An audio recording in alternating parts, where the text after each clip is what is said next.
Hello बच्चों, तो भाई कैसे हो आप सभी। आई होप सारे बालक एकदम बड़े होंगे और एकदम मस्त होंगे, एक शानदार जबरदस्त होंगे।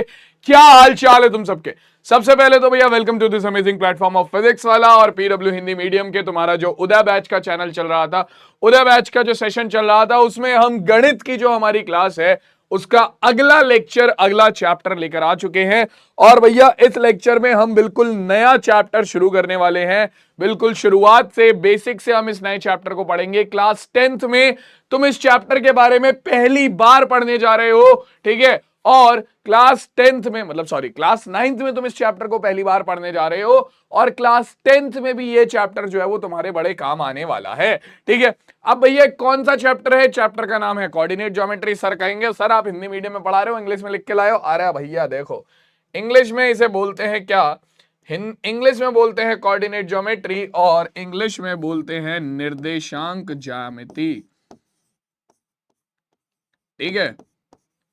तो ये चैप्टर बच्चों तुम लोगों के लिए बहुत ज्यादा इजी, मतलब मैं बताऊं तो क्लास 9th का सबसे ज्यादा इजी चैप्टर यही है, ठीक है। क्लास 9th का सबसे ज्यादा इजी चैप्टर यही है। मतलब पूरी क्लास 9th की अगर मैं बुक उठाऊं, ठीक है, तुम्हारी क्लास में अभी के सिलेबस के हिसाब से देखें सीबीएसई के तो 12 चैप्टर है, ठीक है।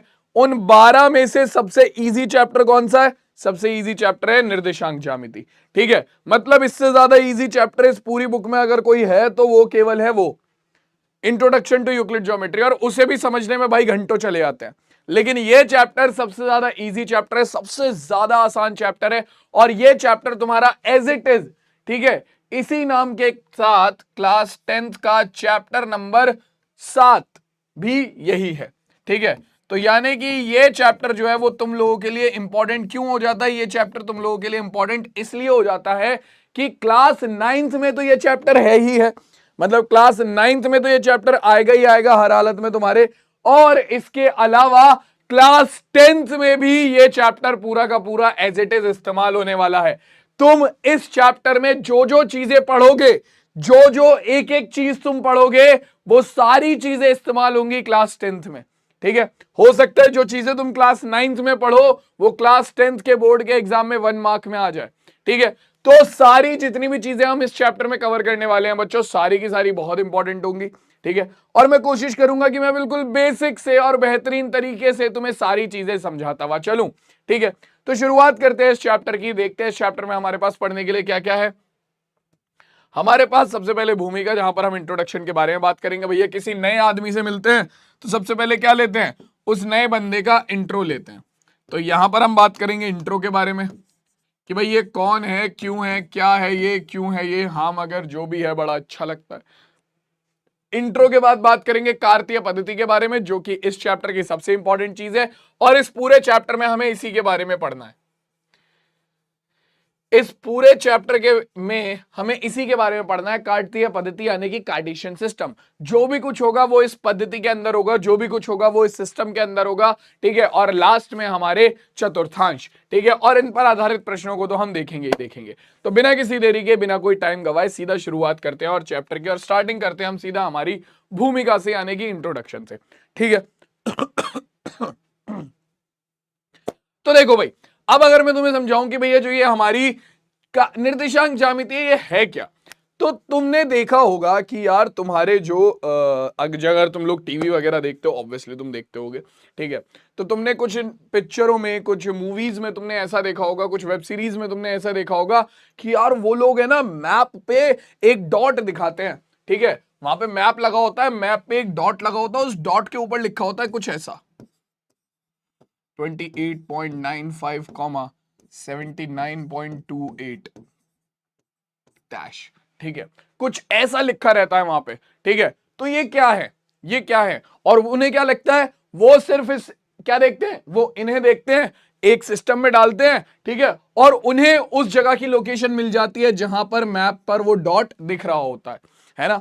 या फिर हमारे जो एयरप्लेन्स उड़ते हैं, ठीक है। अब एयरप्लेन्स उड़ते हैं भाई, सड़क पे गाड़ियां चलती हैं, ठीक है। इधर से एक गाड़ी चल रही है, इधर से एक गाड़ी चल रही है, ठीक है। बीच में भैया रेड लाइट है तो दोनों गाड़ियां रुक जाएंगी, है ना, सीधी सी बात है। अब सड़क पे भी लोग बाग रेड लाइट तोड़ के एक दूसरे की गाड़ी में गाड़ी भिड़ा देते हैं, ठीक है। वो तो फिर भी आसमान है ना, वहां तो रेड लाइट है ही नहीं। आसमान में तो रेड लाइट है ही नहीं ना कोई, नीचे जमीन पे रेड लाइट होने के बावजूद लोग बाग एक दूसरे की गाड़ी में गाड़ी भिड़ा देते हैं, ऊपर आसमान में तो भाई साहब रेड लाइट है ही नहीं। वहां क्या होता है भाई, वहां क्या होता है? तो देखो भैया वहां पर भी यही होता है कि भैया जब दो प्लेन उड़ रहे होते हैं, एक प्लेन यहां पर है, ठीक है, एक प्लेन यहां पर है, इसकी कुछ पोजीशन होगी, इसकी कुछ पोजीशन होगी, ठीक है, और नीचे जो तुम्हारे एयर ट्रैफिक कंट्रोलर जो होते हैं, एसीटी होता है या फिर ऐसी कुछ करके उनका नाम होता है, एटीई एटीसी ऐसे कुछ करके, हाँ एटीसी, एटीसी जो होता है एयर ट्रैफिक कंट्रोल डिपार्टमेंट, भैया वो तुम्हारा देखता रहता है कि भैया तुम्हारे जो दोनों प्लेन हैं वो अलग अलग डिफरेंस पर हैं, ठीक है, मतलब एक कम हाइट पे एक ज्यादा हाइट पे, तो दोनों एक दूसरे के ऊपर नीचे से निकल जाएंगे, ठीक है। या फिर अगर भैया दोनों बिल्कुल सेम हाइट पे हैं, बिल्कुल एक दूसरे के सामने आ रहे हैं, और थोड़ी देर में आके क्या होगा, बूम हो जाएगा, तो वो बूम होने से पहले वो बोल देते हैं कि भैया एक काम करो, या तो तुम थोड़ा ऊपर चले जाओ या तुम थोड़ा नीचे चले जाओ, ताकि भैया तुम दोनों एक दूसरे के ऊपर से निकल जाओ। तो जनरली वो यही करते हैं, ठीक है। लेकिन उन्हें पता कैसे चलता है? भैया प्लेन तो कंटिन्यूस उड़ रहा है, प्लेन तो कंटिन्यूस उड़ रहा है, तो उसकी पोजीशन का पता कैसे चलता है कि अभी ये जो प्लेन है ये दिल्ली से उड़ा है, ठीक है, अभी ये पहुंच गया भैया कहाँ, हरियाणा के ऊपर, अब ये हरियाणा क्रॉस करते करते पहुंच गया भैया तुम्हारा हिमाचल के ऊपर। ये पता कैसे चलता है उन्हें, ठीक है, पता कैसे चलता है? अभी तो मैं स्क्रीन के बाहर पहुंच गया था, ठीक है, हरियाणा का तो पता नहीं, मैं स्क्रीन के बाहर जरूर पहुंच गया था। हाँ, अब देखो ये पता कैसे चलता है? तो ये पता चलता है कि हम उस प्लेन को मान लेते हैं एक पॉइंट, ठीक है, और उस पॉइंट की पोजीशन का पता लगाते रहते हैं हम। अगर हम पूरी हमारी अर्थ को एक मैप मानकर, प्लेन मानकर, उसमें उस पॉइंट की पोजीशन का पता लगाते रहते हैं, ठीक है। अब तुम कहोगे सर ये पॉइंट की पोजीशन का कैसे पता लगाते हैं? तो ये पता लगाने का जो तरीका था वो इन महाशय की देन है, ठीक है। ये है हमारे रेने देकार्ते, इनका नाम है रेने देकार्ते, ठीक है। नाम में हो सकता है मैं गलती से स्पेलिंग में मिस्टेक कर दूं, लेकिन ऐसे ही कुछ नाम है इनका, रेने देकार्ते। अगर मिस्टेक हो जाए तो क्षमा कर देना, नाम समझ जाओ, हिंदी में नाम बता रहा हूं, रेने देकार्ते इनका नाम है, ठीक है। अब था क्या कि इन भाई साहब को थोड़ा आराम करना ज्यादा पसंद था, आराम करना ज्यादा पसंद था। इसका मतलब ये नहीं था कि ये आलसी थे, नहीं नहीं, आलसी नहीं थे गुरुजी। ये क्या थे भाई साहब? इन्हें लगता था कि जब ये लेटे रहते हैं, जब ये स्थिर रहते हैं, तो ये अपने दिमाग को ज्यादा अच्छे से चला पाते हैं। तो जनरली ये क्या करते थे, अपने बारे में जो भी सारी ये चीजें सोचते थे, जो भी सारी ये चीजें बनाते थे, लिखते थे, ये जनरली आराम से लेटकर सोचकर तब उस पर विचार करके तब बनाते थे, ठीक है। आलसी नहीं थे तुम लोगों की तरह, जैसे तुम सोच रहे हो कि अरे ये तो हमारे जैसे निकले भाई, हमें भी सर लेटना बहुत पसंद है, मुझे मजा आता है सर, पूरे दिन लेटा लो, सोने में मजा आता है मुझे। नहीं भाई, वैसे नहीं थे, ठीक है।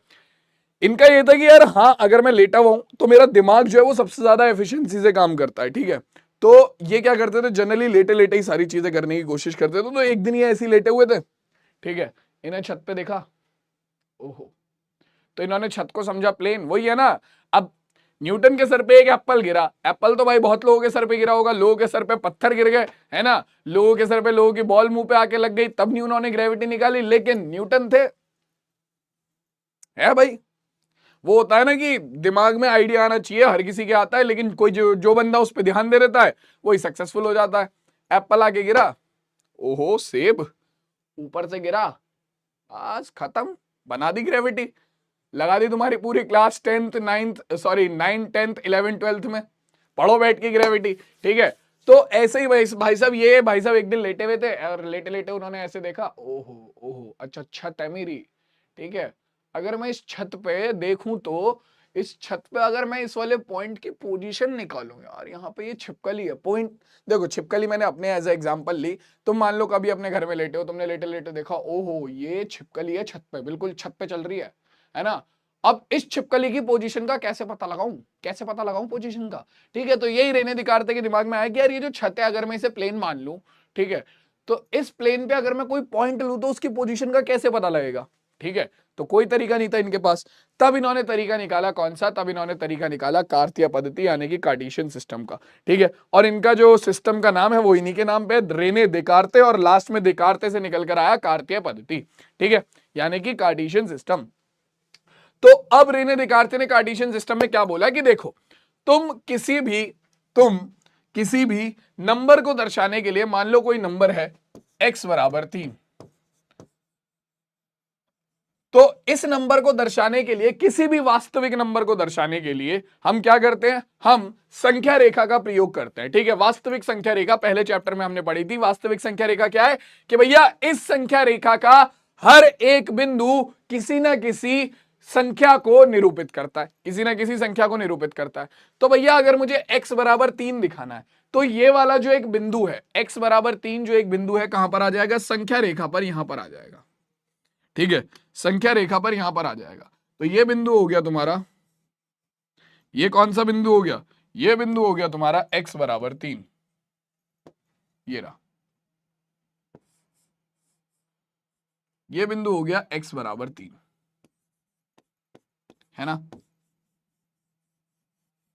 ठीक है, या फिर तुम्हें इस बिंदु की पोजीशन पता लगानी है, जैसे कि कोई बिंदु यहां पर है। ठीक है, तो कैसे पता लगेगी, तो भैया तुम बोलोगे ये बिंदु हमारा संख्या रेखा पर कहां पर है, -2 पर है, तो ये हो गया x बराबर -2, है ना। तो इसकी पोजीशन है -2 इकाई, यानी कि 0 से बाईं तरफ -2 इकाई की दूरी पर है। ठीक है, लेकिन अगर मैं वहीं तुमसे बोलूं कि भैया ये जो बिंदु है इसकी पोजीशन क्या है, अब ये भैया तुम्हारा संख्या रेखा पर तो नहीं है, ये तो संख्या रेखा के बाहर चला गया, इसकी पोजीशन क्या है, तो भैया देखो अब इसकी पोजीशन निकालने के लिए रेने देकार्ते ने बोला कि कोई भी प्लेन है। ठीक है, कोई भी प्लेन है, जैसे कि एक प्लेन है, प्लेन क्या है भैया, प्लेन कोई भी प्लेन पेपर हो गया, ठीक है, कोई भी प्लेन स्क्रीन हो गई, कोई भी प्लेन है। ठीक है, उसमें तुम्हें किसी भी बिंदु की पोजीशन अगर निकालनी है तो उसके लिए तुम क्या करो, तुम एक नहीं तुम 2 संख्या रेखा ले लो। उन्होंने क्या बोला कि एक की जगह 2 संख्या रेखा ले लो। एक संख्या रेखा पर तुम केवल वो बिंदु दिखा सकते हो जो केवल उस संख्या रेखा पर आ रही हो, लेकिन 2 संख्या रेखा के साथ तुम भैया जितने भी बिंदु तुम्हारे प्लेन में है उन सबकी पोजीशन बता सकते हो। और उन्होंने स्पेसिफिकली बोला कि 2 संख्या रेखा तुम्हें इस तरीके से लेनी है कि वो एक दूसरे पर लंबवत हो और वो एक दूसरे को 0 पर काट रही हो। तो हमने 2 संख्या रेखा ली। ठीक है, 2 संख्या रेखा ली किस तरीके से, एक संख्या रेखा तो ली तुम्हारी वर्टिकल, यानी कि ये खड़ी वाली, ठीक है, जैसे कि ये पर खड़ी है यहां पर। ठीक है, और एक संख्या ली हमने, संख्या रेखा ली कैसी, हमारी ये लेटी हुई यानी कि हॉरिजॉन्टल। ठीक है, और इन दोनों को हमें क्या करना है, इंटरसेक्ट करवाना है। ठीक है, किस तरीके से कि इनके बीच का जो एंगल है वो हमेशा 90 डिग्री रहे। ठीक है, अब भैया हमने कहा कि ठीक है देखो अगर एंगल 90 डिग्री रखना है तो 2-3 सिचुएशन हो सकती है। एक ये हो सकती है कि तुमने ऐसे क्रॉस की फिगर में बना दिया, ठीक है, एक ये हो सकती है, ठीक है, और एक ये हो सकती है। तो जब हम बात करते हैं बच्चों कार्तीय पद्धति की, तो हम बात करते हैं केवल इस वाली पोजीशन की। ठीक है, केवल इस वाली की बात करेंगे, ना तो हमें ये समझनी है ना हमें ये समझनी है। ठीक है, केवल इसकी बात करते हैं कि हम भैया 2 संख्या रेखाएं लेते हैं, 2 संख्या रेखा लेते हैं, ध्यान से सुन लो, 2 संख्या रेखा लेंगे हम। ठीक है, 2 संख्या रेखा को हम एक दूसरे से प्रतिच्छेद कराएंगे, किस तरीके से कि वो एक दूसरे के साथ 90 डिग्री का कोण बना रही हो, यानी कि आपका एक समकोण बना रही हो, और एक दूसरे को किस पर काटें, 0 पर काटें। जैसे कि ये हमारी जो हॉरिजॉन्टल संख्या रेखा है उसका मूल बिंदु हो गया 0। ठीक है, और ये जो हमारी वर्टिकल वाली यानी कि खड़ी वाली ऊर्ध्वाधर वाली संख्या रेखा है, हॉरिजॉन्टल को हिंदी में बोलते हैं क्षैतिज और तुम्हारा वर्टिकल को हिंदी में बोलते हैं ऊर्ध्वाधर। अब भैया क्षैतिज और ऊर्ध्वाधर बोलने में मैं तो बोल सकता हूं, मुझे कोई दिक्कत नहीं है, तुम्हें ही समझने में दिक्कत होगी, तो इसीलिए मैं लेटी हुई संख्या रेखा और खड़ी संख्या रेखा बोलूंगा। ठीक है, आगे आने वाले टाइम पे तुम्हें इन्हें संख्या रेखा बोलने की जरूरत भी नहीं पड़ेगी। ठीक, तो भैया देखो आप अपनी 2 संख्या रेखा लेते हो, एक तो हॉरिजॉन्टल जो कि लेटी हुई हो और एक वर्टिकल जो कि खड़ी हो। ठीक है, और इन दोनों को एक दूसरे को 0 और 0 पर कटवाते हो, मतलब कि तुमने इस संख्या रेखा को उठाया और उठाकर इसके ऊपर रख दिया, किस तरीके से कि ये वाला जो 0 है वो इस वाले 0 के ऊपर आए, ठीक ऐसे। ठीक है, और इन दोनों के बीच में एंगल कितने डिग्री का होना चाहिए, इन दोनों के बीच में एंगल होना चाहिए तुम्हारा 90 डिग्री का। ठीक है, और अब इसी की सहायता से जब तुम इस फिगर को तैयार करोगे, जब तुम 2 संख्या रेखाओं को एक दूसरे के साथ उठाकर रखोगे 0,0 पर, ठीक है, तो तुम्हारे पास कुछ इस तरीके की फिगर बन जाएगी। ठीक है, जहां पर ये दोनों संख्या रेखाएं एक दूसरे को प्रतिच्छेद कर रही हैं वो हमारा हो गया O। ठीक, और अब बच्चों जब आपने किसी प्लेन में या फिर मैं बोलूं किसी तल में, ठीक है, हिंदी में इसे तल बोलेंगे, तल में, जैसे कि मैंने ये हमारा तल था। ठीक है, मैं एक फिगर रेडी कर लेता हूं, जैसे कि मेरा ये मान लो ये प्लेन है। ठीक है, मुझे इस प्लेन में किसी भी पॉइंट की पोजीशन निकालनी है।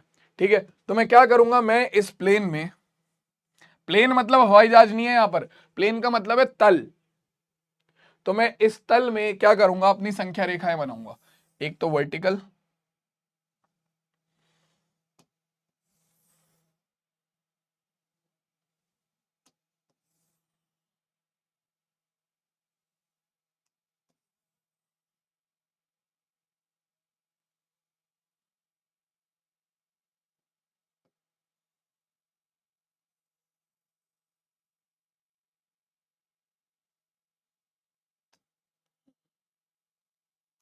एक वर्टिकल हो गई और एक हॉरिजॉन्टल।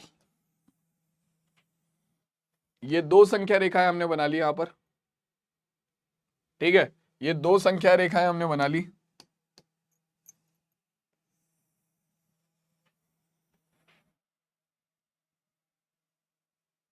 चलो जी, दो संख्या रेखा हमारी रेडी हो गई, एक है हॉरिजॉन्टल और एक है वर्टिकल, एक है हॉरिजॉन्टल और एक है वर्टिकल, ठीक है। अब इन संख्या रेखाओं पर क्या होगा भैया, ये दोनों एक दूसरे को कहां पर काट रही हैं, ये आपका ये यहां पर जीरो होगा, इसे मैं ओ बोल देता हूं। फिर जीरो के दाईं तरफ आ जाएंगे आपके सारे धनात्मक नंबर, 1 2 3 4 5। जीरो के बाईं तरफ हो जाएंगे सारे ऋणात्मक नंबर, -1 -2 -3 -4 -5 एंड सो ऑन, ठीक है। यहां पर क्या होता है, जीरो के ऊपर की तरफ जो दूसरी संख्या रेखा है, जो ऊर्ध्वाधर संख्या रेखा है, इसमें जीरो के ऊपर की तरफ होता है धनात्मक संख्या है, यानी कि +1 +2 +3 +4 +5, और नीचे की तरफ होती है माइनस माइनस वाली संख्या है, -1 -2 -3 -4 -5, ठीक है। तो जैसे ही तुम किसी तल में, जैसे ही तुम किसी तल में अपनी इन दो संख्या रेखाओं को बना लोगे, एक क्षैतिज संख्या रेखा यानी कि लेटी हुई संख्या रेखा और एक ऊर्ध्वाधर संख्या रेखा, तो तुम्हारा वो तल अब खाली तल रहने की जगह एक कार्तीय तल बन जाएगा, ठीक है। क्या बन जाएगा, कार्तीय तल बन जाएगा। और इनकी सहायता से, यानी कि कार्तीय तल की सहायता से किसी बिंदु की स्थिति को पता लगाना ही कार्तीय पद्धति कहलाता है, ठीक है। कार्तीय तल की सहायता से किसी बिंदु की स्थिति का पता लगाना ही क्या कहलाता है बच्चों, तुम्हारा कार्तीय पद्धति कहलाता है। अब तुम कहोगे सर कार्तीय तल क्या है, तो दोबारा समझा देता हूं कि जब भैया तुम ये दो संख्या रेखाएं कार्तीय तल किसी भी तल पर बनाते हो, जब तुम ये दो संख्या रेखाएं किसी भी तल पर बनाते हो तो उस तल को कार्तीय तल बोला जाता है, ठीक है। अब देखो इन दोनों संख्या रेखाओं को, ये जो क्षैतिज संख्या रेखा है और ये जो ऊर्ध्वाधर संख्या रेखा है, इन्हें अब हम बार बार संख्या रेखा नहीं बोलेंगे, ठीक है। इन्हें अब हम बार बार संख्या रेखा नहीं बोलेंगे। मैं पूरा का पूरा चैप्टर, ये पूरा का पूरा चैप्टर जो है वो खाली तुम्हारा इस पेज पर कंप्लीट हो जाएगा, ठीक है। तुम्हें ये समझ में आ गया कि तुमने दो संख्या रेखाएं ली हैं, ठीक है, एक ऊर्ध्वाधर और एक क्षैतिज, उन दोनों को एक दूसरे के साथ 90 डिग्री के कोण पर कटवाया है, वो भी उन दोनों के मूल बिंदु जीरो पर, ठीक है। तो भैया यानी कि ये तुम्हारी क्षैतिज हो गई, ये क्षैतिज हो गई, ये ऊर्ध्वाधर हो गई, इन दोनों के बीच का कोण कितना है, इन दोनों के बीच का कोण है 90 डिग्री, है ना, इन दोनों के बीच का कोण है 90 डिग्री। अब यहां पर किसी बिंदु की दूरी निकालने से पहले ये जो संख्या रेखाएं हैं, इन संख्या रेखाओं को अब हम बार बार संख्या रेखा नहीं बोलेंगे, ठीक है। निर्देशांक ज्यामिति में कार्तीय तल में जो ये संख्या रेखाएं बनती हैं, इन्हें बोला जाता है निर्देशांक अक्ष, ठीक है। निर्देशांक अक्ष या फिर निर्देशांक्ष, ठीक है, निर्देशांक अक्ष या फिर निर्देशांक्ष बोला जाता है, ठीक है। जिसमें हमारी जो ये क्षैतिज वाली रेखा होती है, यानी कि ये जो लेटी हुई रेखा होती है, इसे हम बोलते हैं क्या, इसे हम बोलते हैं एक्स अक्ष। क्या बोलते हैं भाई, एक्स अक्ष, ठीक है, एक्स अक्ष बोला जाता है। और ये जो खड़ी संख्या रेखा होती है, खड़ी वाली संख्या रेखा होती है, इसे हम बोलते हैं वाई अक्ष। क्या बोलते हैं भाई, वाई अक्ष बोलते हैं। ठीक है, क्या बोलते हैं? वाई अक्ष बोलते हैं। क्लियर हुई बात? इतनी बात सबको समझ में आई कि भैया ये देखो, निर्देशांक तल में जब आपका जो संख्या रेखाएं बनती हैं, तो जो हॉरिजॉन्टल वाली यानी कि जो लेटी हुई संख्या रेखा होती है उसे बोलते हैं एक्स अक्ष, और जो खड़ी संख्या होती है उसे बोलते हैं हम वाई अक्ष। ठीक है, देखो भाई, तुम्हारी जो धनात्मक जीरो के, देखो जहां पर ये दोनों अक्ष एक दूसरे को काटती हैं, हाँ भाई ये भी क्लियर कर लो, जहां पर ये दोनों अक्ष एक दूसरे को काटती हैं उस बिंदु को बोला जाता है मूल बिंदु। मूल बिंदु। पहले हम बेसिक चीजें क्लियर कर रहे हैं। ठीक है, जहां पर हमारी दोनों अक्ष एक्स अक्ष और वाई अक्ष एक दूसरे को काटती हैं उसे बोला जाता है मूल बिंदु। ठीक है, आपका मूल बिंदु के दाईं तरफ, मूल बिंदु के दाईं तरफ अगर एक्स अक्ष में जाओगे, मूल बिंदु के दाईं तरफ अगर एक्स अक्ष में जाओगे तो क्या होगा भाई? यहां पर तुम देख सकते हो सारे के सारे धनात्मक नंबर है, सारे के सारे धनात्मक नंबर है, तो इसे हम बोलते हैं धनात्मक एक्स अक्ष। ठीक है, धनात्मक को शॉर्ट फॉर्म में लिख देते हैं पॉजिटिव। मैं बता देता हूं, बहुत सारे बच्चों को दिक्कत होगी कि सर ये प्लस वी ई क्या लिखा है, ये प्लस वी ई क्या लिखा है। बेटा प्लस वी ई का मतलब होता है पॉजिटिव। ठीक है, लास्ट में वी ई आता है ना तो इसे पॉजिटिव बोलते हैं। ठीक है, और हिंदी में इसे बोलते हैं धनात्मक। बहुत सारे बच्चों को ये दिक्कत रहती है तो क्लियर कर लो। ठीक है, और माइनस वी ई का मतलब होता है नेगेटिव। ठीक, यानी कि आपका ऋणात्मक। तो तुम्हारा जो मूल बिंदु होता है उसके दाईं तरफ एक्स अक्ष पर सारी धनात्मक संख्याएं आती हैं, एक्स अक्ष पर सारी धनात्मक संख्याएं आती हैं, इसीलिए इसे क्या बोलते हैं? धनात्मक एक्स अक्ष बोलते हैं, पॉजिटिव एक्स अक्ष बोलते हैं। मूल बिंदु के बाईं तरफ सारी ऋणात्मक संख्याएं आती हैं एक्स अक्ष पर, तो इसे हम एक्स डैश लिख देते हैं। तो तुम्हारी एक्स एक्स डैश क्या है? तुम्हारी एक्स अक्ष है, और ये हमारा क्या? मूल बिंदु से बाईं तरफ तुम्हारी ऋणात्मक एक्स अक्ष होती है। कौन सी? ऋणात्मक एक्स अक्ष होती है। ऐसे ही मूल बिंदु से ऊपर की तरफ तुम देखोगे सारे के सारे धनात्मक संख्याएं हैं। ठीक है, अक्ष पर, तो इसे हम बोलते हैं हमारी धनात्मक एक्स अक्ष। इसे हम क्या बोलते हैं? धनात्मक वाई अक्ष। ठीक, और मूल बिंदु से नीचे की तरफ तुम देखोगे वाई अक्ष पर सारी की सारी ऋणात्मक संख्याएं हैं। ठीक है, तो इसे हम बोलते हैं हमारी ऋणात्मक वाई अक्ष। ठीक है, नेगेटिव वाई अक्ष। ठीक, तो ये सबको क्लियर हो गया? अक्ष समझ में आ गई? अक्ष सबको समझ में आ गई? जल्दी से बताओ, चमका कि नहीं चमका? यहां तक सबको क्लियर है? अक्ष सबको क्लियर हो गई कि जब तुम किसी बिंदु की स्थिति का पता लगाने के लिए दो संख्याएं रेखाएं इस तरीके से बनाते हो कि वो एक दूसरे को 90 डिग्री पर काटे, ठीक है, और 0 पर काटे एक दूसरे को, तो वो हमारा क्या बन जाता है? वहां पर हमारा बन जाता है कार्तीय तल। ठीक है, उस कार्तीय तल में ये जो दोनों संख्या रेखाएं होती हैं इन्हें हम बोलते हैं निर्देशांक अक्ष। ठीक है, जहां पर हमारी जो आपकी लेटी हुई अक्ष होती है, हॉरिजॉन्टल यानी कि क्षैतिज अक्ष होती है, उसे हम एक्स अक्ष बोलते हैं। जो आपकी खड़ी यानी कि ऊर्ध्वाधर अक्ष होती है उसे हम वाई अक्ष बोलते हैं। ठीक है, जहां पर दोनों अक्षें एक दूसरे को काटती हैं उन्हें मूल बिंदु बोलते हैं। ठीक है, मूल बिंदु के दाईं तरफ धनात्मक एक्स अक्ष होती है और बाईं तरफ ऋणात्मक एक्स अक्ष होती है। मूल बिंदु के ऊपर की तरफ धनात्मक वाई अक्ष होती है और नीचे की तरफ ऋणात्मक वाई अक्ष होती है। इतना सबको क्लियर है? अब इसके अलावा मैं यहां पर यह चीज लिख भी देता हूं ताकि तुम लोगों को याद रहे।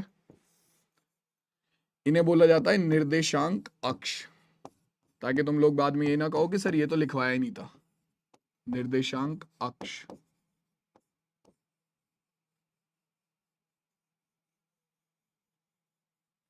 ये लो भाई। ठीक है, निर्देशांक अक्ष तुम्हें यहां पर भी लिखा हुआ मिल जाएगा। मैंने अलग से ये इसलिए फिगर बनाई है क्योंकि मैं इस एक पेज पर तुम्हें पूरा का पूरा चैप्टर बनाने वाला हूं। ठीक है, तो ये सबको क्लियर हो गया? निर्देशांक अक्ष सबको समझ में आ गई? निर्देशांक अक्ष सबको समझ में आ गई? चलो भाई, अब मान लो मुझे क्या करना है, मुझे किसी बिंदु की स्थिति का पता लगाना है। अब असली मुद्दे पे तो आ जाएं। जो असली मुद्दा था इन अक्षों को बनाने का वो क्या था? किसी बिंदु की स्थिति का पता लगाना। ठीक है, तो किसी बिंदु की स्थिति का अगर मुझे पता लगाना है, मान लो मेरा बिंदु है यहां पर, इस बिंदु की स्थिति का कैसे पता लगाया जाएगा? बताओ भाई। इस बिंदु की स्थिति का कैसे पता लगाया जाएगा?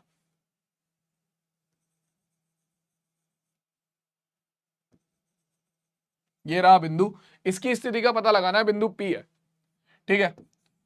तो देखो भैया, किसी भी बिंदु की स्थिति का पता लगाने का तरीका क्या होता है कि उस बिंदु के आपको क्या निकालने होते हैं, उस बिंदु के लिए आपको दो चीजें निकालनी होती हैं, एक तो x निर्देशांक और एक y निर्देशांक, ठीक है। क्या निकालना होता है भैया? आपका किसी भी बिंदु की, देखो जैसे तुम्हें तुम्हारा घर का पता बताना है, तुम्हें तुम्हारे घर का पता बताना है, तो पहले क्या बताओगे? घर का जो नंबर है, हाउस नंबर, उसके बाद जिस सोसाइटी में तुम रहते हो, उसके बाद वो सोसाइटी किस एरिया में है, ठीक है, उसके बाद वो एरिया किस शहर में है, ठीक है, उसके बाद वो शहर किस स्टेट में है, और उसके बाद फिर तुम्हारा क्या, उसके बाद तुम्हारा पिन कोड। हमेशा इसी तरीके से बताया जाता है, हमेशा इसी तरीके से बताया जाता है, इसमें तो कोई दो राय नहीं है, हमेशा इसी तरीके से बताया जाता है। तो ऐसे ही किसी बिंदु के आपको अगर पता बताना है, किसी प्लेन में, किसी तल में किसी बिंदु का पता बताना है, तो उसे भी लिखने का एक तरीका होता है, और वो क्या होता है? वो होता है हमेशा सबसे पहले x निर्देशांक,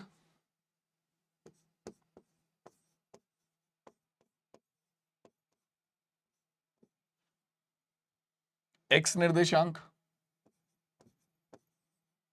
या फिर मैं यहां पर साइड में लिख देता हूं, इसे डायरेक्टली हम लिखते हैं x, y के रूप में। हमेशा x, y के रूप में तुम किसी बिंदु के निर्देशांक बताओगे। यहां पर x और y क्या है? देखो भाई, यहां पर x और y क्या है? तुम्हारे x है x निर्देशांक,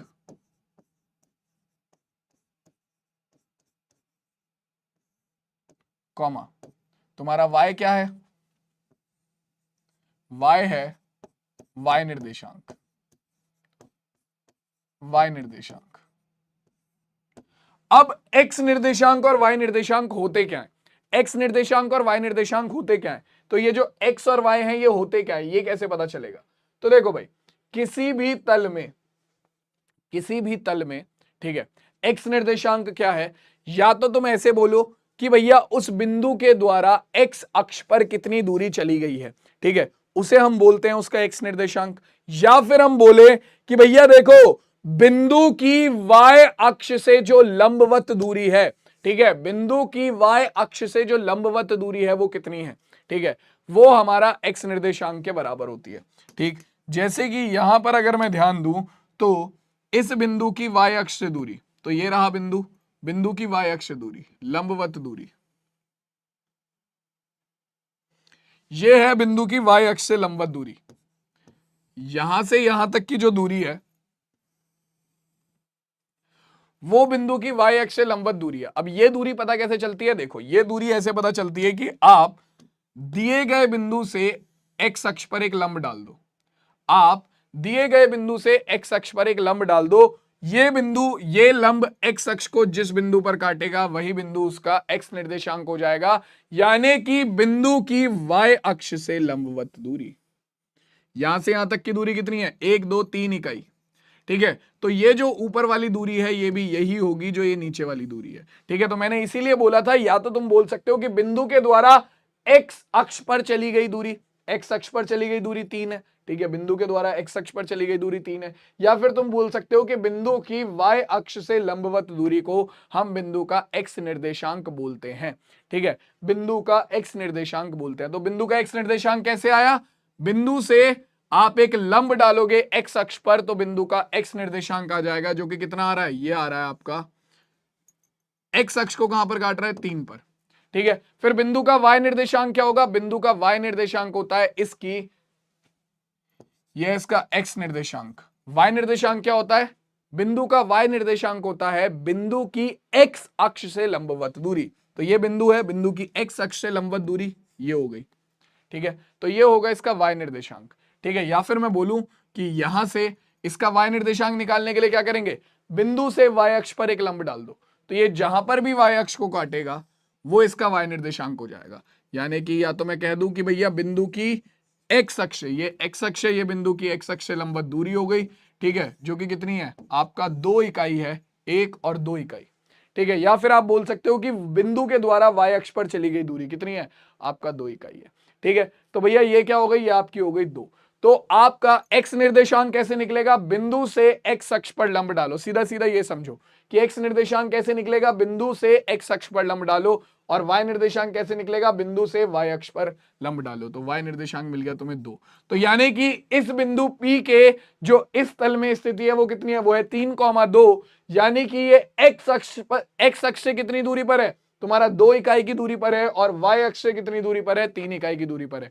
तो किसी भी बिंदु के निर्देशांक हमेशा तुम x, y के रूप में लिखोगे और लिखकर इसे क्या करोगे, ब्रैकेट को कर दोगे बंद। ठीक है, इसमें x निर्देशांक क्या होता है, x निर्देशांक होता है बच्चों तुम्हारा बिंदु की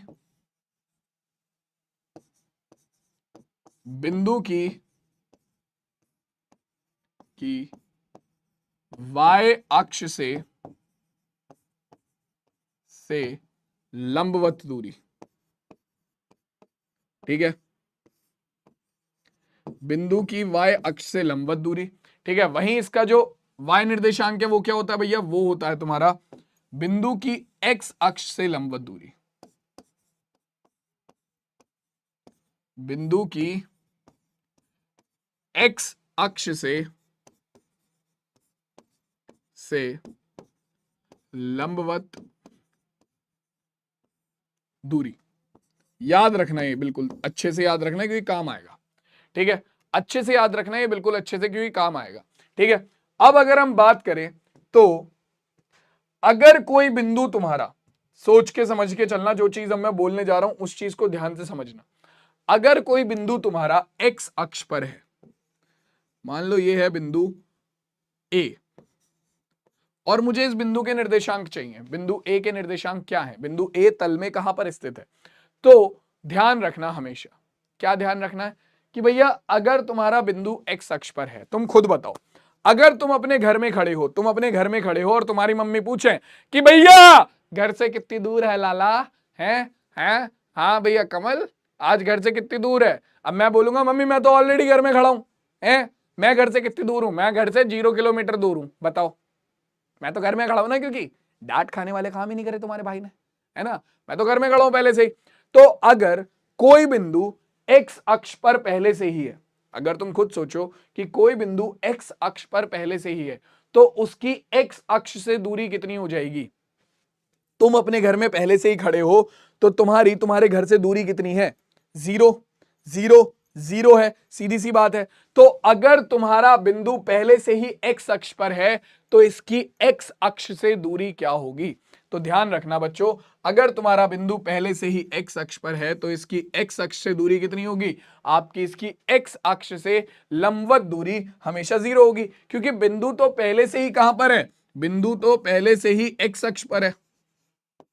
जैसे कि एक बिंदु ये हो गया, तो इसके निर्देशांक कैसे निकलेंगे, तो देखो x अक्ष को ये कहां पर काट रहा है, x अक्ष को ये काट रहा है 4 पर। ठीक है, y अक्ष को ये बिंदु कहां पर काट रहा है, अरे भैया y अक्ष को तो कहीं काटेगा ही नहीं ना, क्यों, देखो हमारा x निर्देशांक क्या होता है, बिंदु की y अक्ष से लंबवत दूरी, तो ये रहा y अक्ष, इससे लंबवत दूरी कितनी है बिंदु की, 4 इकाई। ठीक है, 1 2 3 4, 4 इकाई, तो x निर्देशांक हो गया 4। y निर्देशांक क्या होगा इस बिंदु का, y निर्देशांक क्या होता है, बिंदु की x अक्ष से लंबवत दूरी। अब बिंदु पहले ही x अक्ष पर स्थित है, अगर बिंदु पहले ही x अक्ष पर स्थित है, पहले से वो x अक्ष पर खड़ा है, पहले से तुम अपने घर में हो, तो उस बिंदु की x अक्ष से दूरी कितनी होगी, तुम्हारे घर से दूरी कितनी होगी, सीधी सी बात है 0 होगी। तो अगर बिंदु पहले से ही x अक्ष पर है तो उसकी दूरी कितनी होगी भैया, उसकी दूरी हो जाएगी 0, उसकी x अक्ष से दूरी हो जाएगी 0। सेम गोज फॉर दिस, इसकी y अक्ष से लंबवत दूरी कितनी है, y अक्ष ये रहा, y अक्ष से लंबवत दूरी है -3। ठीक है, लेकिन इसकी x अक्ष से दूरी कितनी है, इसकी x अक्ष से दूरी है 0, तो इसका y निर्देशांक हमेशा 0 होगा।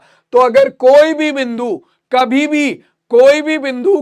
भी अगर कहां पर स्थित है, तुम्हारा x अक्ष पर स्थित है, तो उसकी x अक्ष से दूरी कितनी होगी, अगर कोई भी बिंदु कभी भी तुम्हारा x अक्ष पर स्थित है तो उसकी x अक्ष से दूरी कितनी होगी, 0 होगी। यानी कि तुम्हारा x अक्ष पर हमेशा जो y निर्देशांक होता है, यानी कि तुम्हारी जो x अक्ष से लंबवत दूरी होती है वो हमेशा 0 होती है।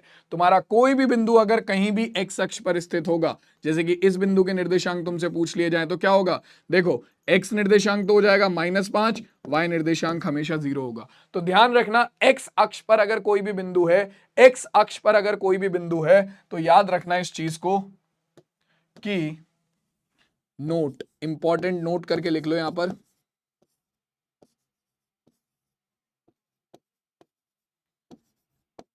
एक्स अक्ष पर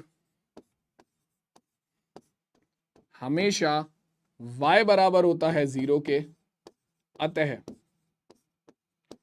किसी बिंदु के जो निर्देशांक होंगे वो किस रूप के होंगे, अतः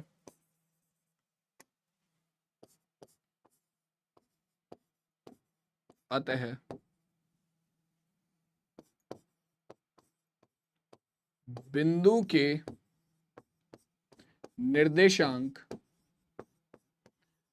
के निर्देशांक सदैव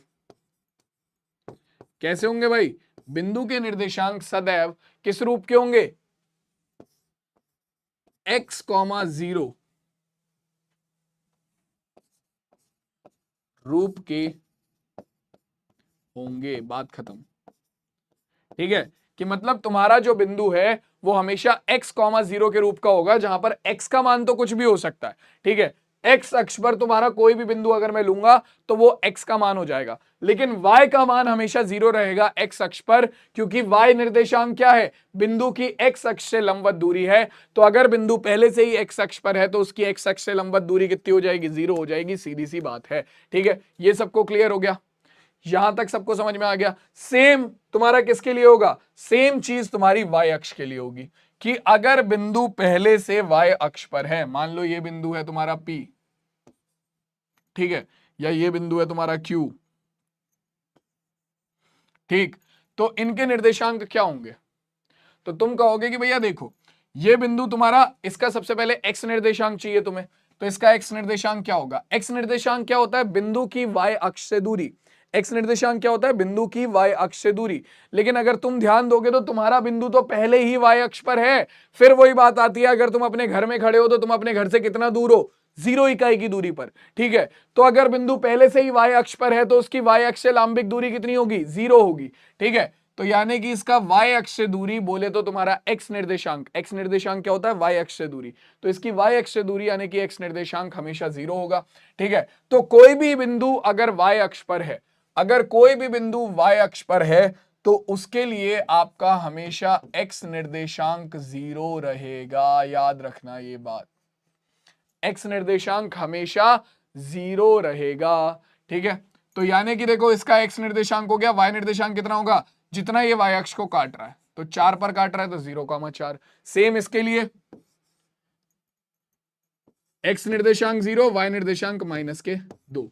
तो यानी कि कोई भी बिंदु अगर तुम्हारा y अक्ष पर आएगा तो उसका x निर्देशांक हमेशा 0 होगा। ठीक है, तो ये चीज यहां पर भी नोट कर लो, सेम चीज क्या, कि भैया देखो y अक्ष पर हमारा हमेशा x बराबर होगा 0 के, अतः अपने पास क्या होगा, बिंदु के निर्देशांक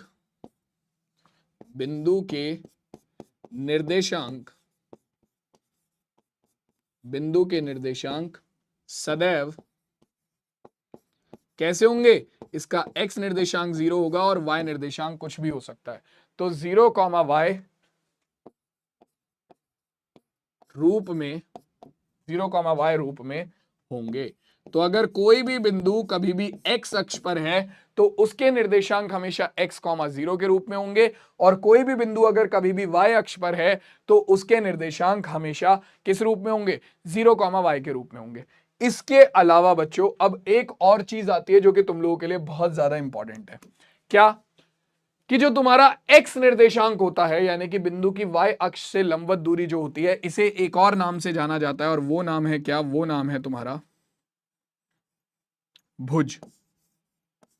ठीक है, किसी भी बिंदु का x निर्देशांक जो है उसे भुज भी कहा जाता है, और y निर्देशांक का जो दूसरा नाम है वो क्या है? y निर्देशांक का जो दूसरा नाम है, हमारे पेन में भूत आ गया क्या? अपने आप ही चल रहा है।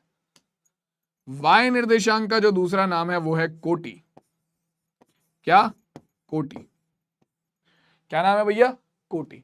तो ध्यान रखना, किसी भी बिंदु में x निर्देशांक को भुज बोला जाता है, ठीक है, और y निर्देशांक को कोटि बोला जाता है। तो अगर तुमसे पूछा जाए कि बिंदु P में भुज क्या है, तो बिंदु P का जो x निर्देशांक है वो भुज हो जाएगा, यानी कि 3 भुज हो जाएगा, और जो y निर्देशांक है वो है 2, 2 हमारा कोटि हो जाएगा। बिंदु Q के अगर तुमसे निर्देशांक पूछे जाए तो बिंदु Q के निर्देशांक है, यहां पर P हमने 2 बार ले लिया, अरे यार इसे P डैश बोल दो, चलो ठीक है। तो देखो भाई, आपका बिंदु Q के अगर तुमसे निर्देशांक पूछे जाए तो उसका निर्देशांक है क्या? भुज है 0 और कोटि है -2। अब बात कर लेते हैं बच्चों मूल बिंदु की। जो ये मूल बिंदु यहां पर लिखा है, मूल बिंदु के निर्देशांक क्या होते हैं? तो ध्यान रखना, मूल बिंदु देखो, इसकी x अक्ष से दूरी कितनी है? बिंदु हमारा x अक्ष पर है, ठीक है। सबसे पहले x निर्देशांक क्या होगा? मूल बिंदु का x निर्देशांक, इसे यहां पर लिख देता हूं मैं साइड में, 0, -2 क्यू के निर्देशांक है, ठीक है। मूल बिंदु के x निर्देशांक यानी कि बिंदु की y अक्ष से लंबिक दूरी। तो मूल बिंदु पहले ही y अक्ष पर स्थित है, मूल बिंदु पहले ही y अक्ष पर स्थित है, तो इसकी y अक्ष से दूरी कितनी हो जाएगी? 0, यानी कि x निर्देशांक 0, ठीक है। इसका y निर्देशांक यानी कि बिंदु की अपना x अक्ष से लंबिक दूरी, बिंदु मूल बिंदु पहले से ही कहां पर स्थित है? पहले से ही ये तुम्हारा बिंदु जो है वो कहां पर स्थित है? वो x अक्ष पर स्थित है, यानी कि बिंदु की x अक्ष से भी दूरी कितनी हो जाएगी? 0 हो जाएगी, यानी कि इसका y निर्देशांक भी 0 हो जाएगा। तो याद रखना बच्चों, जो तुम्हारा मूल बिंदु होता है इसके निर्देशांक हमेशा 0,0 होते हैं, ठीक है। मूल बिंदु के निर्देशांक हमेशा 0,0 होते हैं, ठीक है। जहां पर दोनों अक्ष एक दूसरे को प्रतिच्छेद करती हैं उसे मूल बिंदु बोलते हैं, और मूल बिंदु के निर्देशांक सदैव 0,0 होते हैं, ठीक है। अभी तक जितना पढ़ाया है वो सबको समझ में आ गया कि भैया किसी बिंदु के निर्देशांक कैसे निकलेंगे? उस बिंदु के x और y निर्देशांक निकालते हैं हम, ठीक है। बिंदु की y अक्ष से लंबिक दूरी उसका x निर्देशांक होती है, बिंदु की x अक्ष से लंबिक दूरी उसका y निर्देशांक होती है। कैसे निकलते हैं ये? x निर्देशांक निकालने के लिए x अक्ष पर लंब डाल दो बिंदु से, y निर्देशांक निकालने के लिए y अक्ष पर लंब डाल दो बिंदु से। फॉर एग्जाम्पल मेरा एक बिंदु यहां पर है, तो इसके निर्देशांक क्या हो जाएंगे भाई साहब? इसके निर्देशांक हो जाएंगे भैया, यहां से अपना y अक्ष पर एक लंब डालो,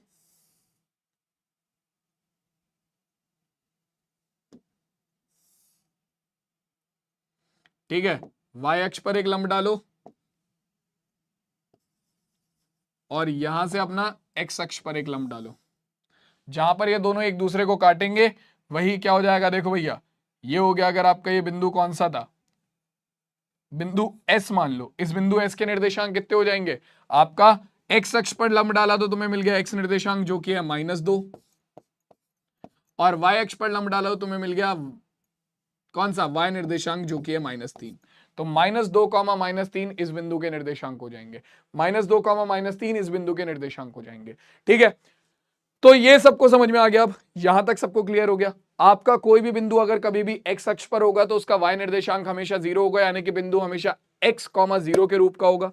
अगर कोई बिंदु कभी y अक्ष पर होगा तो उसका x निर्देशांक हमेशा 0 होगा, यानी कि वो बिंदु हमेशा 0, y के रूप का होगा, ठीक है। तो ये बेसिक चीजें थी जो कि मैंने तुम्हें पढ़ा दी हैं। अब जब आप किसी भी तल पर अपनी अक्ष बनाते हो, निर्देशांक अक्ष बनाते हो, यानी कि x अक्ष और y अक्ष बनाते हो, तो वो पूरा का पूरा तल क्या होता है? 4 भागों में बढ़ जाता है। जैसे कि अगर मैं बात करूं, ये मेरा तल था अक्ष बनाने से पहले, ये मेरा तल था अक्ष बनाने से पहले, लेकिन जैसे ही मैंने अक्ष बनाई क्या हुआ? मेरा तल जो है वो 4 भागों में बट गया, 1, 2, 3, 4। पहले ये कुछ ऐसा दिखता था, अक्ष बनाने के बाद ये कुछ ऐसा दिखता है, ठीक है। तो ये जो 4 भाग बनते हैं, ठीक है, इन्हें हम बोलते हैं बच्चों क्या? इन्हें हम बोलते हैं चतुर्थांश, क्योंकि 4 भाग हैं तो हम इन्हें बोलते हैं चतुर्थ अंश, ठीक है, चौथा भाग, ठीक है, चतुर्थांश बोला जाता है। इंग्लिश में हम इन्हें क्वाड्रेंट बोलते हैं, ठीक है। ये जो पहला वाला भाग है इसे हम बोलते हैं प्रथम चतुर्थांश,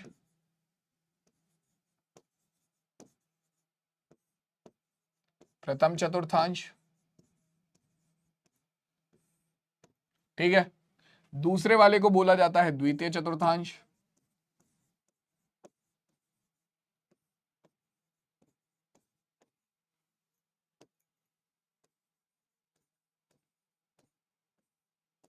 ठीक है, तीसरे वाले को बोला जाता है तृतीय चतुर्थांश,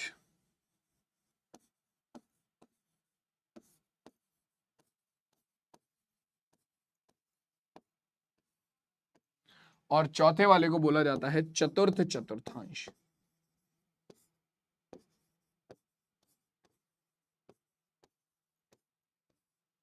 ठीक है, चतुर्थ चतुर्थांश। ठीक, अब यहां पर ये जो चार चतुर्थांश बनते हैं, चतुर्थांश सबको समझ में आ गए कि जब तुम किसी तल में अपनी निर्देशांक अक्ष बनाते हो तो तुम्हारा पूरा तल चार बराबर भागों में बढ़ जाता है, और इन्हीं चार भागों को तुम्हारा बोला जाता है क्या? चतुर्थांश बोला जाता है। क्या बोला जाता है बच्चों?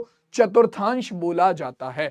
अब अगर मान लो तुमसे बोला जाए, ये चीज यहां पर भी लिखी हुई है, ठीक है, कि भैया आपका अक्ष बनी तो क्या हुआ? पूरा तल चार भागों में बढ़ गया, चतुर्थांश एक, चतुर्थांश दो, चतुर्थांश तीन, चतुर्थांश चार।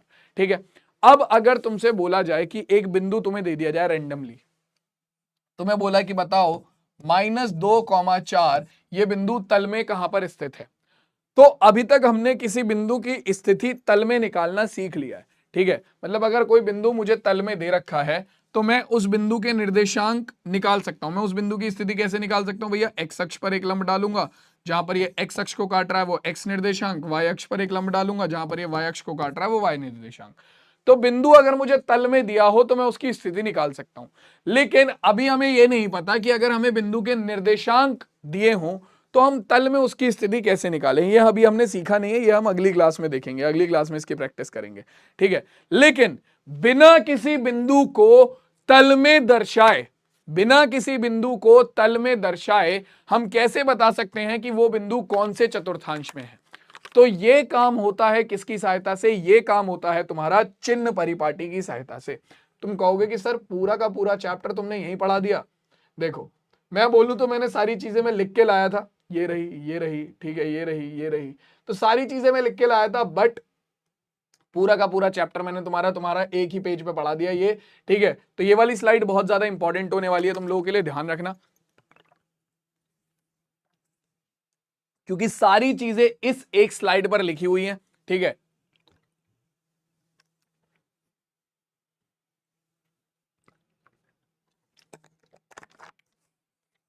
देखो अब तो आप किसी, हमारे ये जो चार चतुर्थांश है इनके लिए एक चिन्ह परिपाटी बनाई गई है। चिन्ह परिपाटी बोले तो कि आप खाली चिन्ह देखकर, निर्देशांकों के चिन्ह देखकर बता सकते हो कि वो बिंदु कहां पर स्थित है। जैसे कि अगर तुम्हें कभी कोई बिंदु दे दिया जाए 0,4,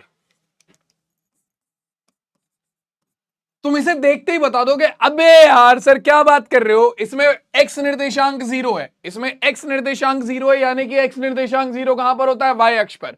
तो ये बिंदु तो y अक्ष पर होगा, और y अक्ष पर कहां पर होगा? यहां पर जो आपका y निर्देशांक है वो प्लस का है, y निर्देशांक जो है वो प्लस का है, यानी कि ये y अक्ष पर धनात्मक दिशा में होगा। बात खत्म।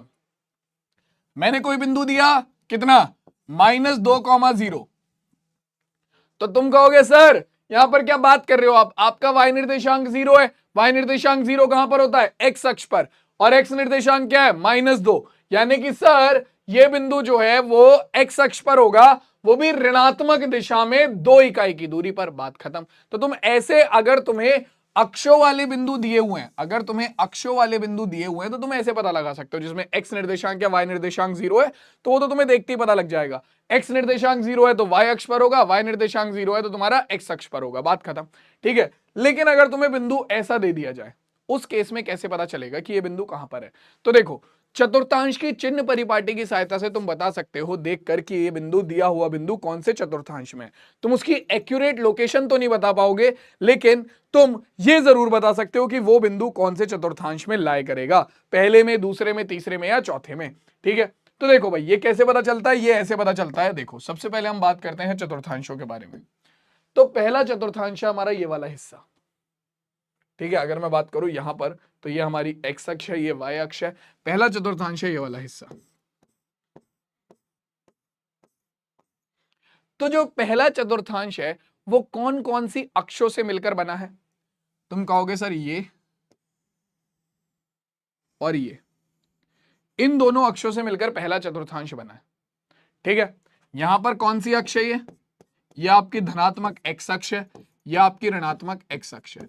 तो कोई भी बिंदु अगर इस चतुर्थांश में आएगा, पहले वाले चतुर्थांश में आएगा, ठीक है, आप उसका एक्स निर्देशांक निकालोगे तो क्या करोगे, आप एक्स अक्ष पर लंब डालोगे और वो कहीं पर भी लंब गिरे, वो कहीं पर भी लंब गिरे, आपको पता है वो किस साइड गिरेगा, एक्स अक्ष की धनात्मक दिशा में गिरेगा।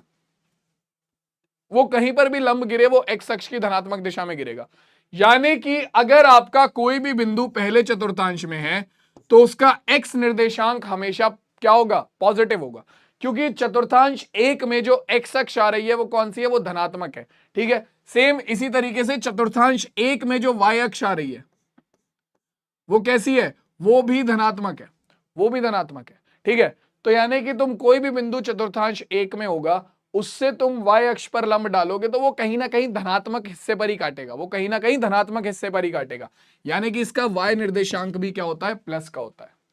तो पहले चतुर्थांश में तुम्हारा कोई भी बिंदु अगर है, पहले चतुर्थांश में तुम्हारा कोई भी बिंदु अगर है तो वो हमेशा कहां, कौन से चिन्ह का होगा बच्चों, पहले चतुर्थांश में हमेशा तुम्हारा दिया गया बिंदु प्लस कॉमा प्लस के रूप का होगा, यानी कि उसका एक्स निर्देशांक भी प्लस का होगा और उसका वाई निर्देशांक भी प्लस का होगा। सिंपल। ठीक है, अब बात करते हैं दूसरे चतुर्थांश की। तो दूसरे चतुर्थांश में अगर तुम्हें कोई बिंदु दिया जाए, दूसरा चतुर्थांश कौन सा है, ये वाला।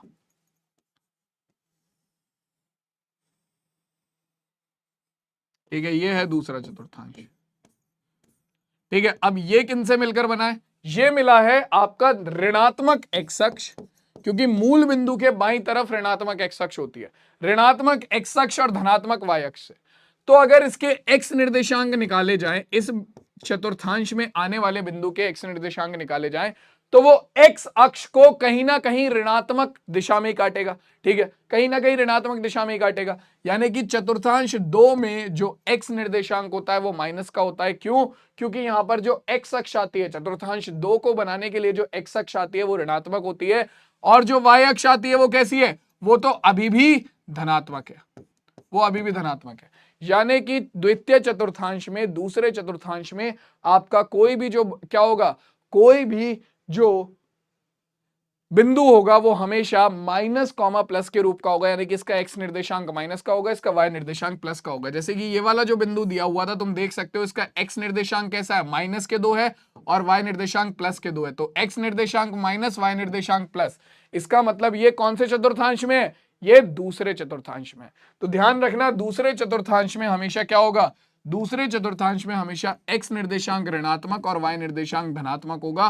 क्यों, क्योंकि भैया यहां पर एक्स अक्ष ऋणात्मक होती है और वाई अक्ष धनात्मक होती है। अब सेम इसी कॉन्सेप्ट पर अगर तुम देखो, तुम्हारा तीसरा चतुर्थांश यानी कि तृतीय चतुर्थांश, तो यहां पर एक्स अक्ष कैसी है, ऋणात्मक है, और वाई अक्ष कैसी है, वो भी ऋणात्मक है।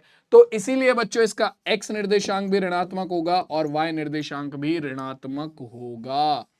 ठीक है, एक्स निर्देशांक भी ऋणात्मक होगा और वाई निर्देशांक भी ऋणात्मक होगा। ठीक है, तो यानी कि अगर कोई भी बिंदु ऐसा है जैसे कि -2, -4, तो यहां पर क्या है, यहां पर एक्स निर्देशांक भी ऋणात्मक है, वाई निर्देशांक भी ऋणात्मक है।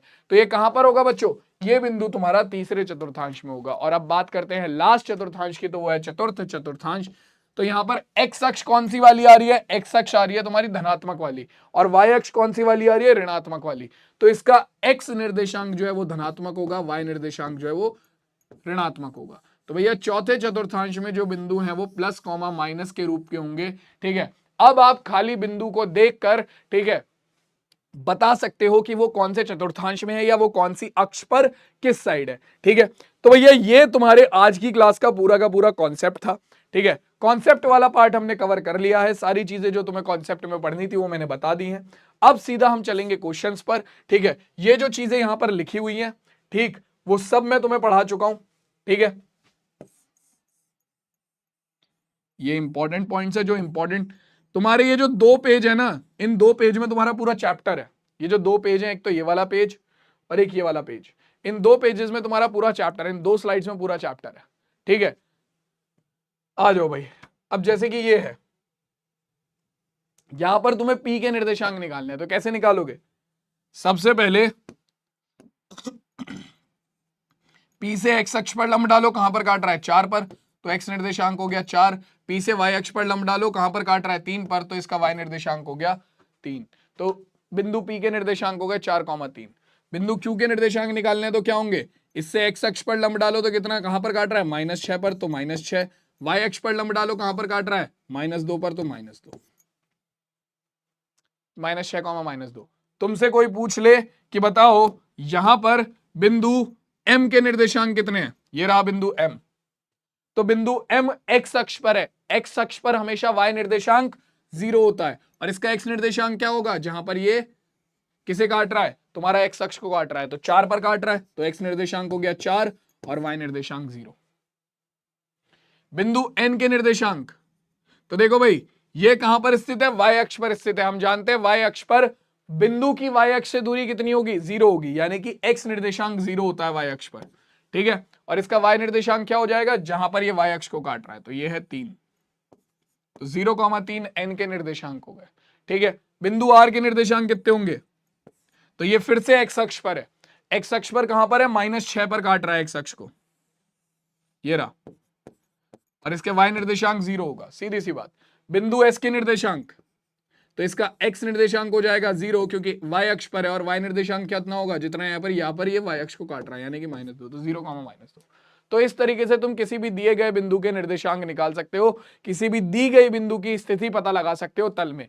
इन्हीं निर्देशांकों का इस्तेमाल किया जाता है बच्चों तुम्हारा, कहां पर, इन्हीं निर्देशांकों का इस्तेमाल किया जाता है तुम्हारा किसी भी प्लेन की पोजीशन पता लगाने के लिए, जो हवाई जहाज होते हैं उनकी पोजीशन पता लगाने के लिए, या फिर तुम्हारा कभी मैप में जो वो डॉट दिखाता रहता है, तुम अगर कभी मैप में जाओगे, अगर तुम कभी मैप में जाओगे और वहां पर रेंडमली किसी लोकेशन को सिलेक्ट करोगे, कोई पार्क वार्क की लोकेशन सिलेक्ट करना, तो वहां पर वो तुम्हें क्या दिखाएगा, उस पार्क की लोकेशन दिखाएगा, उस पार्क को एक बिंदु बनाकर दिखाएगा, जो कि तुम्हारा क्या होगा, और उसके वो क्या दिखाएगा, वो निर्देशांक दिखाएगा। अगर उस पार्क का कोई नाम नहीं है तो उसके वो निर्देशांक दिखा देता है, ठीक है। तो जैसे तुमने मूवीज वगैरह में देखा होगा ना कि पुलिस वाले लोकेशन का पता लगाते हैं कैसे, निर्देशांकों की सहायता से, तो वो ऐसे ही होता है, वहां पर वो निर्देशांक बता देता है, ठीक है, और वो अपने सिस्टम में डालते हैं, सिस्टम में डालकर उन्हें पता लगता है अच्छा ये यहां पर है, ठीक है। तो ये होता है, ठीक, क्लियर हो गई बात। चलो भाई, तो अब जो जो चीजें मैंने ऑलरेडी पढ़ा दी हैं वही लिखी हुई हैं। भुज क्या होता है भैया, एक्स निर्देशांक को भुज कहते हैं। कोटि क्या होता है, वाई निर्देशांक को कोटि कहा जाता है, ठीक है। निर्देशांक क्या होते हैं, कोऑर्डिनेट, यानी कि हमारे क्या होते हैं, कोऑर्डिनेट क्या होते हैं, जब आप भुज और कोटि को, एक्स और वाई को, यानी कि एक्स निर्देशांक और वाई निर्देशांक को लिखते हो एक सीक्वेंस में और उसके बाद ब्रैकेट को कर देते हो बंद, तो आपके पास बनते हैं आपके निर्देशांक। तो ध्यान रखना हमेशा निर्देशांक जो है वो x, y के रूप में लिखे जाएंगे, y, x के रूप में नहीं लिखे जाएंगे, ठीक है। ये दोनों बिल्कुल अलग अलग चीजें हैं, कभी भी x, y और y, x एक बात नहीं है, ठीक है। यानी कि अगर कहीं लिखा हुआ है 2,3 और 3,2, तो ये दोनों एक बिंदु नहीं है, ये दोनों अलग अलग बिंदु हैं, ठीक है। आप अगर देखोगे तो 2,3 और 3,2 दोनों अलग अलग बिंदु हैं, अगर हमने कहीं दर्शाए हैं तो यहां पर दर्शा देता हूं, जैसे कि 1,2 बिंदु ये है, लेकिन अगर तुम 2,1 बिंदु दर्शाओगे तो वो कहां पर आएगा,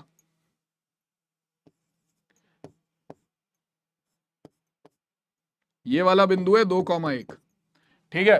तो ध्यान रखना आपका 1,2 अलग बिंदु है, 2,1 अलग बिंदु है, यानी कि आपका अगर किसी बिंदु के निर्देशांक x, y हैं तो तुम उसे y, x नहीं लिख सकते, ठीक है। वो दोनों बिल्कुल अलग अलग चीज है, ठीक। तो हमेशा ध्यान रखना कभी भी किसी बिंदु को अगर तुम लिख रहे हो तो उसमें पहले आएगा x निर्देशांक, यानी कि पहले आएगा भुज, यानी कि पहले आएगा तुम्हारा क्या, बिंदु की y अक्ष से दूरी, ठीक है। उसके बाद आएगा y निर्देशांक, यानी कि तुम्हारी कोटि, यानी कि बिंदु की x अक्ष से दूरी, ठीक है। चलो भाई आगे देखो, आगे इसके बाद वही चिन्ह परिपाटी है कि भैया अगर बिंदु पहले चतुर्थांश में है तो उसका जो बिंदु होगा वो कैसा होगा, वो प्लस प्लस का होगा, क्योंकि पहला चतुर्थांश धनात्मक x अक्ष और धनात्मक y अक्ष से बना है, ठीक है। अगर बिंदु दूसरे चतुर्थांश में है तो वो कैसा होगा, उसका x निर्देशांक माइनस का, y निर्देशांक प्लस का होगा, क्योंकि वो धनात्मक, वो ऋणात्मक x अक्ष और धनात्मक y अक्ष से बना है, ठीक है। इसके बाद तीसरे चतुर्थांश में दोनों ऋणात्मक होंगे, क्योंकि ऋणात्मक x अक्ष और ऋणात्मक y अक्ष से बनी है। और चौथे चतुर्थांश में x निर्देशांक प्लस का, y निर्देशांक माइनस का होगा, क्योंकि वो धनात्मक x अक्ष और ऋणात्मक y अक्ष से मिलकर बनी है, ठीक है। तो ये सारी चीजें ऑलरेडी मैं तुम्हें पढ़ा चुका हूं, बस ये यहाँ पर लिखित में लिखी हुई है, मैंने ऑलरेडी तुम्हें समझा दी है, आई होप अच्छे से क्लियर हो गई होंगी, ठीक है। सीधा चलते हैं हम किस पर, अब बात कर लेते हैं देखो क्वेश्चंस पर। तो हमें इस डायग्राम को देखकर कुछ क्वेश्चन के आंसर देने, ये एनसीईआरटी का क्वेश्चन है, जैसे कि ये वाला क्वेश्चन है। तो बिंदु बी का भुज और कोटि क्रमशः इतने और इतने हैं, तो बिंदु बी के निर्देशांक, बिंदु बी कहां है, देखो भाई बिंदु बी ये रहा, बिंदु बी का भुज क्या होगा, इसका एक्स निर्देशांक। एक्स निर्देशांक कैसे निकलता है भैया, एक्स अक्ष पर लंब डाल दो, तो एक्स अक्ष को ये कहां पर काट रहा है, 4 पर काट रहा है, तो एक्स निर्देशांक हो गया 4। वाई निर्देशांक निकालने के लिए वाई अक्ष पर लंब डाल दो, वाई अक्ष को ये काट रहा है 3 पर, तो वाई निर्देशांक हो गया 3, 4,3। ठीक है, तो इसका भुज कितना हो गया भैया, भुज हो गया 4, भुज हो गया 4 और कोटि हो गई 3, तो बिंदु बी के निर्देशांक हो जाएंगे भुज कॉमा कोटि यानी कि 4,3। पहले क्वेश्चन का आंसर हमारे सामने है। ठीक है, दूसरा क्वेश्चन क्या कह रहा है, बिंदु M के x निर्देशांक और y निर्देशांक क्रमशः कितने और कितने हैं, अतः बिंदु M के निर्देशांक। तो देखो बात वही है, चीज वही है जो पिछले सवाल में पूछी थी, वही इस सवाल में पूछी है, बस नाम बदल दिया। पहले भुज और कोटि के टर्म में बात कर रहा था, अब x निर्देशांक और y निर्देशांक के टर्म में बात कर रहा है। तो देखो भैया क्या आ जाएगा यहां पर, ये रहा बिंदु M के निर्देशांक। देखो बिंदु M के निर्देशांक निकालने के लिए सबसे पहले x निर्देशांक के लिए x अक्ष पर एक लंब डालेंगे, x अक्ष को कहां पर काट रहा है, -3। y अक्ष को कहां पर काट रहा है भैया, y अक्ष को काट रहा है 4 पर, तो -3,4 हो गए। तो इसका x निर्देशांक कितना हो गया, x निर्देशांक हो जाएगा हमारा -3 और y निर्देशांक हो जाएगा 4, अतः बिंदु M के निर्देशांक होगा -3,4। सीधी सी बात। ठीक है, क्लियर हो गई बात। चलो अब आगे बढ़ते हैं और आगे के क्वेश्चन देखते हैं सीधा। ठीक, तो कह रहा है कि किसी बिंदु के निर्देशांक 4,7 हैं तो इसका भुज होगा। आंसर बताओ कमेंट में। इजी है, ए बी सी या फिर डी, कौन सा विकल्प सही होगा। अगर किसी बिंदु के निर्देशांक 4,7 है तो इसका भुज होगा। तो हमें पता है भुज क्या होता है, भुज होता है हमारा किसी बिंदु का एक्स निर्देशांक। भुज क्या होता है, किसी बिंदु का एक्स निर्देशांक, और इसका एक्स निर्देशांक कितना है, 4। तो विकल्प नंबर ए 4 इस प्रश्न का बिल्कुल सही उत्तर हो जाएगा। ठीक है, आगे बढ़ते हैं। तो कह रहा है कि किसी बिंदु की एक्स अक्ष से लंबिक दूरी 3 इकाई है। ठीक है, यानी कि बिंदु की एक्स अक्ष से लंबवत दूरी दे रखी है। एक्स अक्ष से लंबवत दूरी क्या होगी, इसका वाई निर्देशांक। एक्स अक्ष से लंबवत दूरी क्या होती है, वाई निर्देशांक। ये कितनी है, 3 इकाई है, और वह बिंदु एक्स अक्ष के नीचे है। तो यानी कि इसकी एक्स अक्ष से लंबिक दूरी दे रखी है 3 इकाई। ठीक है, और क्या है, ये तुम्हारा एक्स अक्ष से नीचे की तरफ है, तो बिंदु का वाई नियामक क्या होगा। तो भैया देखो बिंदु एक्स अक्ष से नीचे की तरफ है, तो सीधी सी बात है वो कहां पर होगा, वो ऋणात्मक वाई अक्ष पर होगा, यानी कि वाई नियामक होगा -3। तो सी विकल्प इस प्रश्न का सही उत्तर हो जाएगा। ठीक है, अब बच्चों देखो इसके साथ हमारी जो क्लास है, ठीक है, उसे हम लोग यहीं पर एंड करते हैं। ठीक, अपनी इस क्लास को हम लोग यहीं पर एंड करते हैं, है ना। तो आज की क्लास में हमने जो निर्देशांक ज्यामिति वाला टॉपिक है वो अच्छे से कवर कर लिया है। ठीक है, पूरा का पूरा टॉपिक हमने अच्छे से कवर कर लिया है, कुछ भी नहीं छोड़ा है। ठीक है, अगली क्लास में निर्देशांक ज्यामिति पर आधारित कुछ और सवाल देखेंगे, और एक टॉपिक बचा है, बस एक टॉपिक, तो अगली पूरी क्लास क्वेश्चन पर ही होने वाली है। ठीक है, अगली पूरी क्लास क्वेश्चन पर ही होगी। आज की क्लास में हमने, अगर हम बात करें तो 2 मिनट की समरी में हमने क्या बात कर ली है, हमने बात कर लिया कि भैया चतुर्थांश क्या होते हैं, अक्ष क्या होती हैं, ठीक है, निर्देशांक अक्ष क्या होती हैं। तो एक बार वो जो 2 स्लाइड्स हैं उन्हें ढंग से तुम ऑब्जर्व करके समझ लोगे, तुम्हारा पूरा का पूरा काम हो जाएगा। आज की क्लास को यहीं पर एंड करते हैं, मैं तुमसे मिलता हूं सीधा नेक्स्ट क्लास में। तब तक के लिए सारे बालक अपना ध्यान रखो, पढ़ाई लिखाई करते रहो। ठीक है, टेक केयर, टाटा और बाय बाय।